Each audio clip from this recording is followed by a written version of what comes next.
नमस्कार। आपका एक बार फिर सीसीएल प्लेटफॉर्म पर स्वागत है। आज हम स्टार्ट करेंगे चैप्टर नंबर 2, जिसका नेम है गाउस लॉ एंड इट्स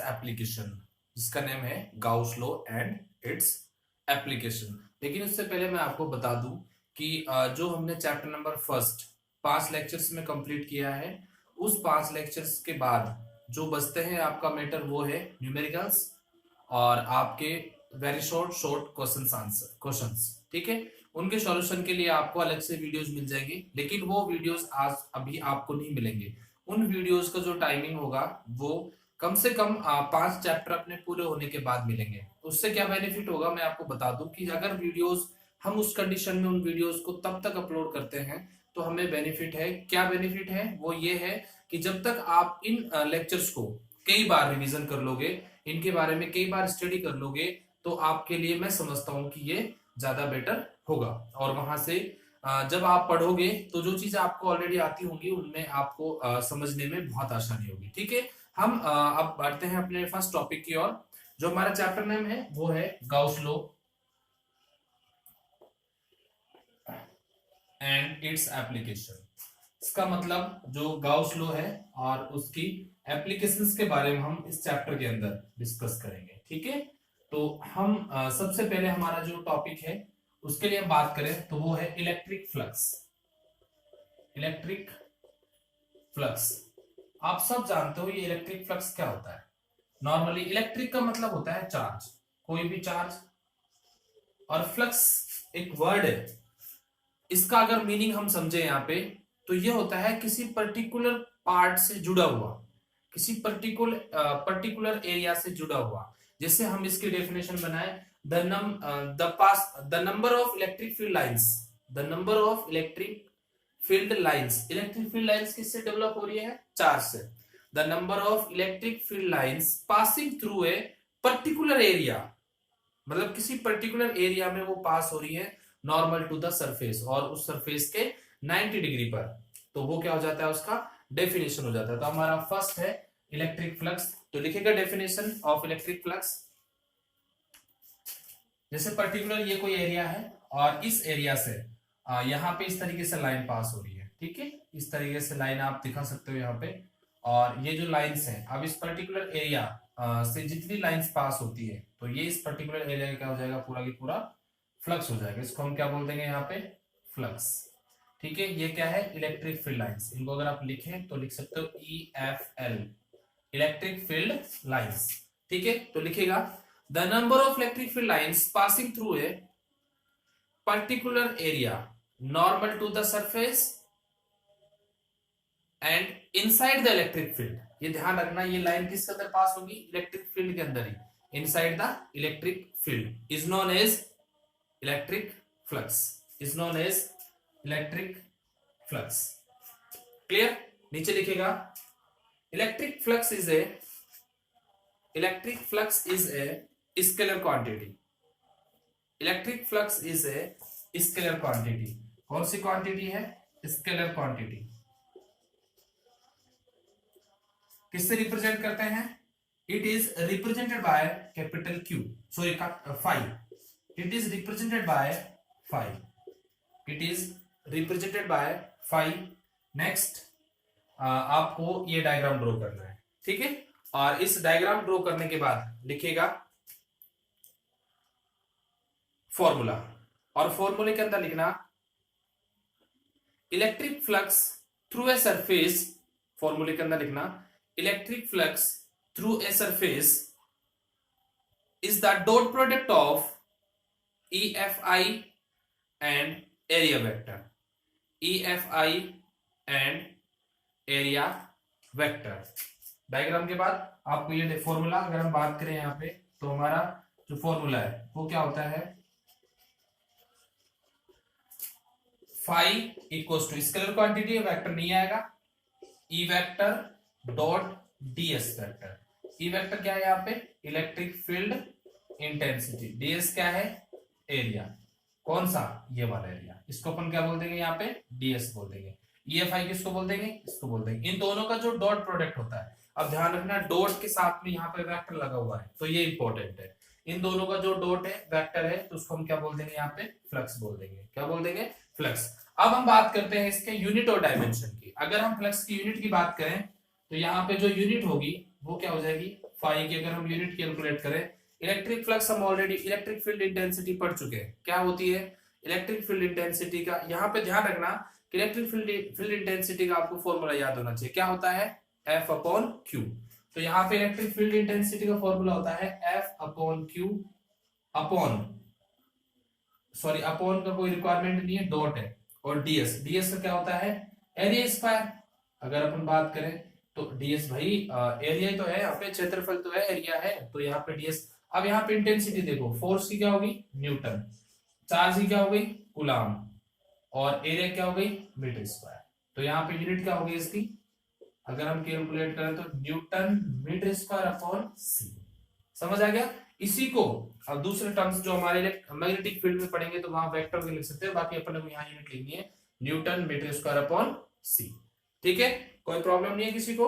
हम नेक्स्ट बात करते हैं इसके फॉर्मूले की। फॉर्मूला हो गया अपना ई डॉट डीएस। अब यहाँ पे अगर अपन डॉट हटाते हैं तो cos थीटा जाएगा। चाहो तो आप इसको एक स्टेप, अगर वहां पे स्पेस बचा हो तो आप लिख देना, स्पेस बचा हो तो यहाँ पे लिख देना कि फाई इक्वल्स टू क्या होता है, ये E dot DS, sorry dot हटा देना, और क्या जाएगा, cos थीटा। ठीक है, इतना लिखना है, बाद इतना बहुत ही देना। ठीक है, इसके बाद अपन डायमेंशन कैलकुलेट करें।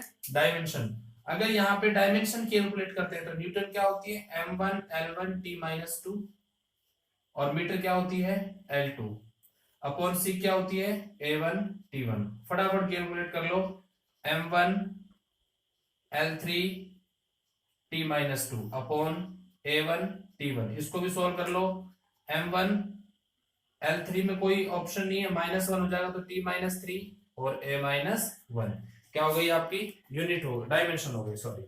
ठीक है, इस डायमेंशन के बाद यहां पे लिखेगा स्पेशल केस ऑफ फ्लक्स।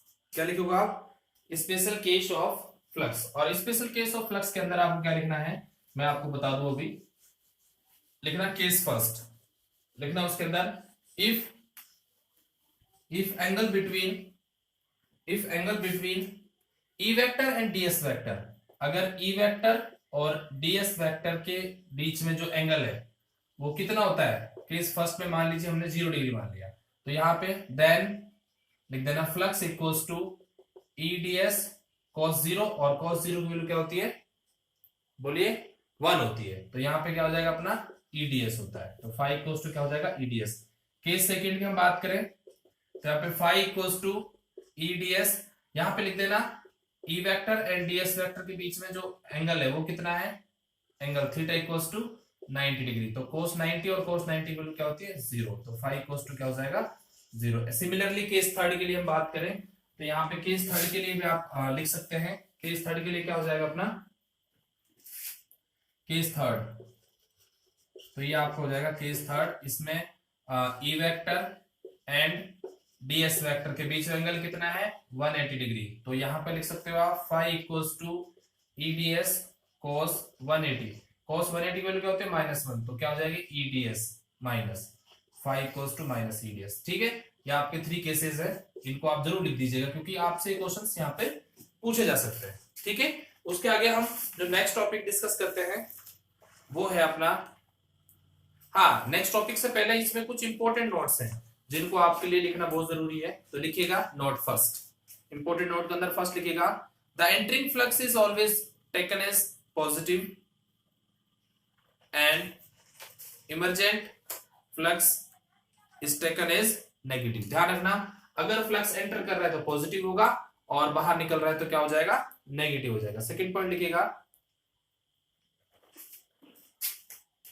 ये कोई पर्टिकुलर एरिया है, इससे सरफेस जो लाइंस है अगर एंट्री होती है यहाँ पे तो एंट्रिंग तो हो जाएगा पॉजिटिव और जो इमेजिंग होगा वो क्या हो जाएगा, नेगेटिव। और एक चीज और ध्यान रखना यहाँ पे कि ये जो सरफेस है अगर हम इसके तो पर्टिकुलर एरिया है, अगर हम इसको होल सरफेस के लिए बात करें, मान लीजिए जितना आपको ये बोर्ड दिख रहा है इससे भी सरफेस के लिए बात करें तो इसके लिए जो इसका लिखने का जो तरीका होता है तो लिख दीजिएगा आप whole the flux of whole surface.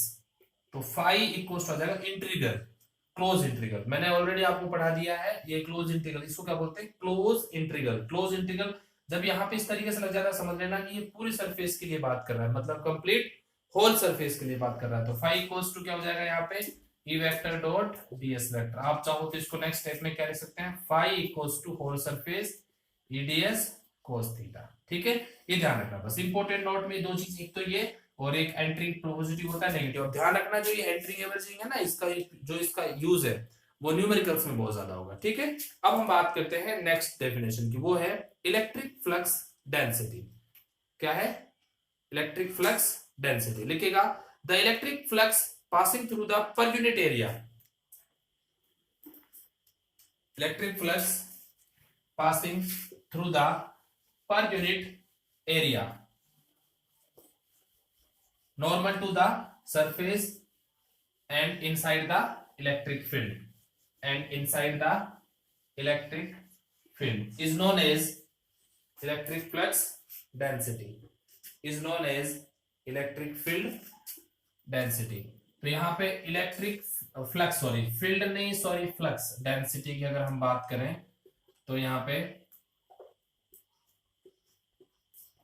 क्या हो जाएगा, फाई डी से रिप्रेजेंट करते हैं, लेकिन it is represented by phi D और phi upon A per unit area. ये क्या हो जाएगा, इलेक्ट्रिक फ्लक्स, और ये क्या हो जाएगा, यूनिट एरिया। तो इसको हम क्या बोल सकते हैं, electric flux per unit area is known as electric flux density. ये हो गया इसका फॉर्मूला। इसमें यूनिट क्या थी फ्लक्स की, न्यूटन मीटर स्क्वायर अपॉन सी, अपॉन एरिया क्या हो जाती है, यूनिट एरिया की बोलो फटाफट, यूनिट एरिया की मीटर स्क्वायर, तो क्या हो जाएगा एन अपॉन सी। तो यहाँ पे न्यूटन अपॉन कूलम क्या होगी, इसकी यूनिट हो गई। ठीक है, और उसके बाद डायमेंशन निकाल सकते हो। डायमेंशन क्या हो जाएगी यहाँ से, न्यूटन की m1 l1 t-2 अपॉन सी के लिए अगर हम बात करें तो a1 t1। तो यहाँ सिंपल सॉल्व कर लो, m1 l1 t-3 बाई -2 ऊपर जाएगा तो -1 -1 -2 कितना हो जाएगा -3, और क्या हो जाएगा a-1। ये क्या हो गई, इसकी डायमेंशन हो गई। ठीक है, अब नेक्स्ट टॉपिक लिखेगा continuous charge density, continuous charge density. There are 3 types.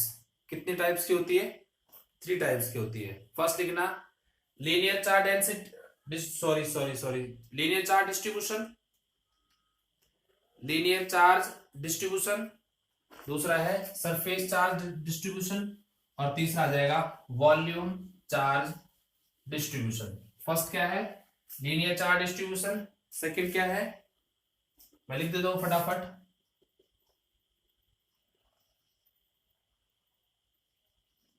Linear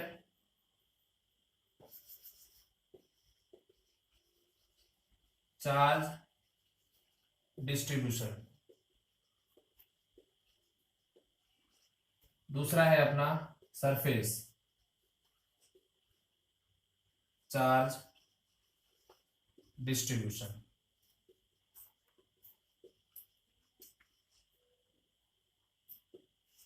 और थर्ड अपना है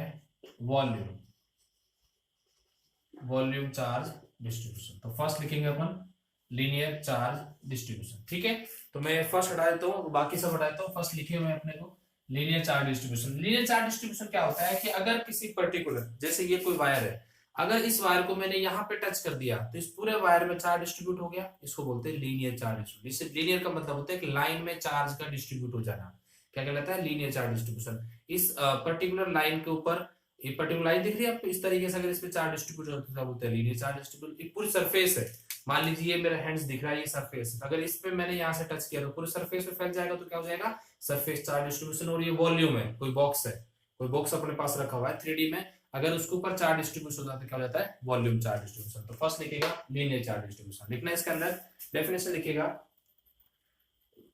when a charge given to an object distribute uniformly along its length. Once again, when a charge given to an object distribute uniformly along its length, the distribute will be linear charge. The distributes will be linear charge distribution. Clear? इसके नीचे एक arrow लगाना और लिखना उसके अंदर, the charge distributed at per unit length is known as, ये अलग से डेफिनेशन एरो लगा लिखना, the charge distributed at per unit length is known as linear charge density distribution is known as linear charge distribution and it is represented by lambda. किससे represent करते हैं? Lambda. इसका मतलब ये कोई अपना पर्टिकुलर इस ऊपर ये चार्ज डिस्ट्रीब्यूट कर दिया हमने, तो इसको अपन क्या बोल देंगे? Linear charge distribution. क्लियर? तो यहाँ पे फॉर्मूला क्या हो जाएगा? अपना डेंसिटी का पड़ा है, ये क्या है? Linear charge distribution density lambda. और लैम्डा इसकी डेफिनेशन क्या होती है? Charge distribution per unit area per unit length होती है। तो यहाँ पे हो जाएगा dq upon dl, charge per unit length. तो लैम्डा इक्वल्स टू हमारा ये क्या हो गया? फॉर्मूला। अब यहाँ पे ये तो फॉर्मूला हो गया अपना। अब यहाँ पे क्या लिख देंगे? यूनिट। यूनिट क्या हो जाएगी? चार्ज क्या होती है बोलो? कूलम। लेंथ क्या होती है? Metre. Clear? Dimension a1 t1 l-1 मैं सीधे लिख दूं, कोई प्रॉब्लम तो नहीं है? ठीक है, इसमें डायमेंशन हो गई अपनी। अब यहाँ पे एक इसी का जो टॉपिक है, इसी के नीचे क्या लगा लिखना? Electric field intensity, electric field intensity, electric field intensity due to linear charge distribution, due to linear charge distribution, due to, इसका मतलब मैं यहीं से लिखूं EFI due to linear charge distribution. तो इसके लिए हम क्या करेंगे? एक पर्टिकुलर एक रेफरेंस पॉइंट ले लेंगे। इस रेफरेंस पॉइंट से हम यहाँ पे कोई दो चार्ज हमने रख लिए। एक तो यहाँ पे वो है जिसके अंदर हमने एक वायर रखा हुआ है, ठीक है। यहाँ पे पर्टिकुलर छोटा सा पॉइंट लिया हमने, इसके ऊपर पॉजिटिव चार्ज कितना है? स्मॉल क्यू है। क्या है? Small Q. लेकिन इस छोटे से पार्ट पर चार्ज क्या है? dq है। और इसकी यहाँ से डिस्टेंस क्या है? r1। मान लीजिए कोई दूसरा पॉइंट है, हमारा p पॉइंट है, जहां पर हमें क्या कैलकुलेट करना है? Electric field intensity. तो इस पॉइंट पर कैलकुलेट करें तो यहाँ से डिस्टेंस, अगर मैं इस रेफरेंस पॉइंट को r2 देता हूँ, इसका बोल देंगे r12, और इलेक्ट्रिक फील्ड इंटेंसिटी डायरेक्शन ये हो जाएगी। सारी इलेक्ट्रिक क्वांटिटीज हैं, तो यहाँ से हम सिंपल लिख सकते हैं इलेक्ट्रिक फील्ड इंटेंसिटी का फॉर्मूला क्या होता है? E equals to k dq upon, बोलो यार, आर स्क्वायर होता है ना। देखो अलग से मैं फॉर्मूला लिख रहा हूँ, इसका जो अलग से फॉर्मूला होता है, अगर हम उसके लिए बात करें तो वो होता है E इक्वल्स टू के क्यू अपॉन आर स्क्वायर। यही होता है ना। अब इसको वेक्टर में कंप्लीट करें, अगर इसको हम वेक्टर के अंदर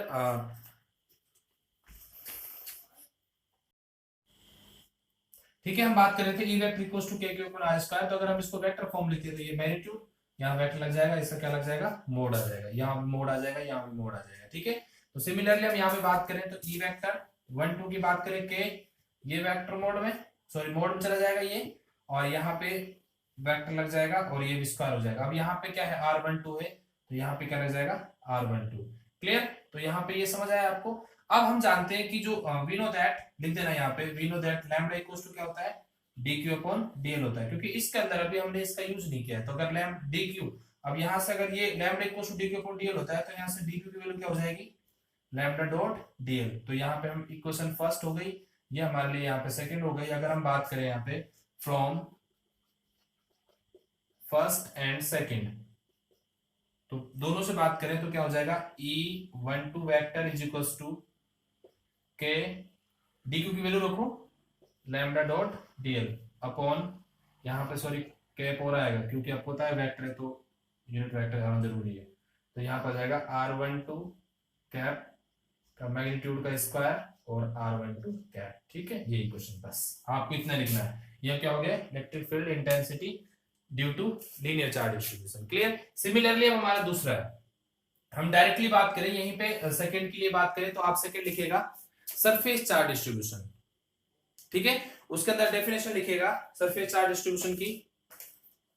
when a charge given to an object distribute uniformly along its surface, along its surface, then it is surface charge distribution। और उसके अंदर आप यहाँ पे डायग्राम बनाओगे, अब यहाँ पे लीनियर की जगह क्या हो जाएगा? सरफेस हो जाएगा। तो यहाँ आपको लिखना है सरफेस चार्ज, थोड़ा थोड़ा सा चेंज करना है, ज्यादा नहीं। सरफेस चार्ज डिस्ट्रीब्यूशन, यहाँ अपने सरफेस चार्ज डिस्ट्रीब्यूशन के अंदर सरफेस हम इस तरह से रिप्रेजेंट करेंगे, ठीक है। तो इस तरीके से आप उसमें वो डायग्राम बना दीजिएगा नीचे और लिख दीजिएगा it is surface charge distribution. के बाद आपको वो डेफिनेशन लिखने के बाद एक एरो लगाना और लिखना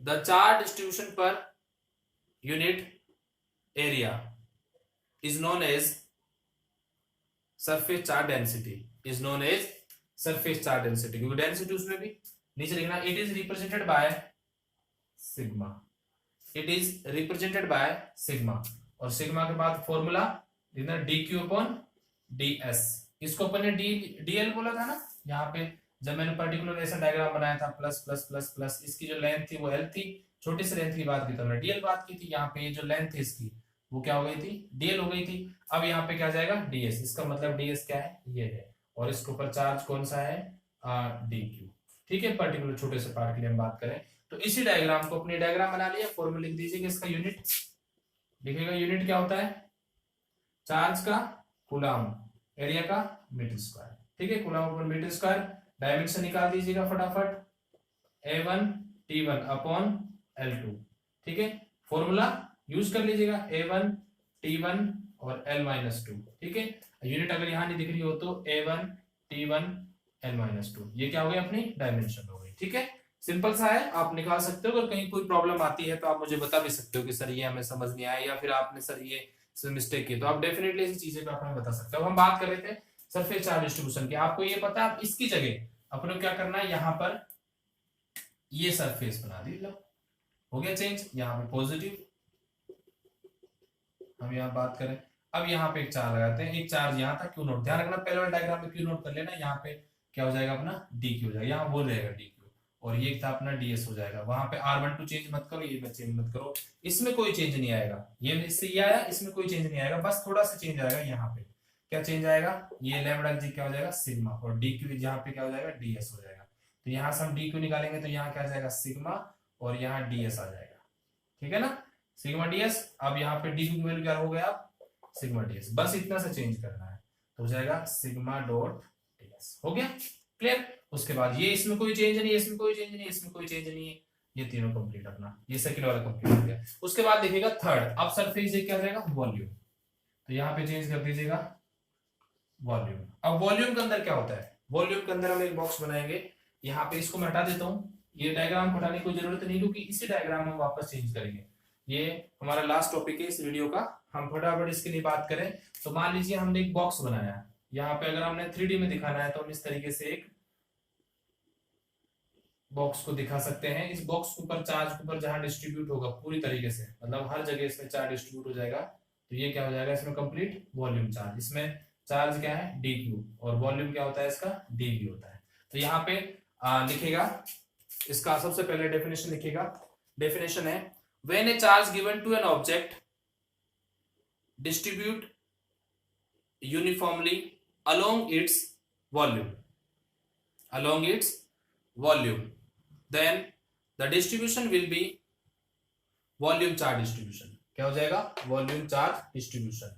उसके बाद लिखेगा एरो लगा के, the charge distributed per unit volume, the charge distributed per unit volume is known as charge density, is known as charge density, इसलिए it is represented by rho, it is represented by rho, rho का formula क्या हो जाएगा आपके हिसाब से d Q upon d v, unit v है ध्यान रखना है ना, d q c upon metre cube, dimension A1 T1 और L-3, ठीक है, डायमेंशन क्लियर हो गई, क्या हो गई A1 T1 L-3, ठीक है। अब वही लिखना है आपको, electric field density due to volume charge distribution. अब यहाँ पे अपने क्या बना देना है, उस बॉक्स को बना देना है, कौन सा वाला जो अपने यहाँ पे बनाया है। अगर इसके लिए हम बात करें तो ये 3 डायग्राम इस तरीके से हमने यहाँ पे ड्रॉ कर दिया, यहाँ पे हम इस चार्ज के लिए बात कर रहे हैं, और यहाँ पे ये हमारा बॉक्स कंप्लीट हुआ। इस चार्ज के लिए हम बात करें तो यहाँ डिस्टेंस r12 है और वही सेम टू सेम, उसमें कोई चेंज नहीं है, वही r12 है। यहाँ पे ये कोई चेंज नहीं करना है, यहाँ क्या करना है अपने को, यहाँ चेंज करना है थोड़ा सा, और यहाँ चेंज क्या करना है अपने को, सिग्मा क्या हो जाएगा रो हो जाएगा, रो डी के ऊपर यहाँ पे क्या हो जाएगा डीवी हो जाएगा, तो यहाँ पे थोड़ा सा यहाँ क्या हो जाएगा रो हो जाएगा, और डीएस की जगह क्या हो जाएगा डीवी हो जाएगा, ठीक है। अब यहाँ पे अपन क्या लिख देंगे, इसी चीज को लिख देंगे रो डॉट डी, ठीक है, बाकी कोई चेंज नहीं है, जो आपको दिख रहा है वो की वही आपको लिखना है, ठीक है। इसमें डायग्राम बनाना है आपको, डायरेक्ट डायग्राम में यहाँ पे चार्ज डिस्ट्रीब्यूट इसको शो कर देना।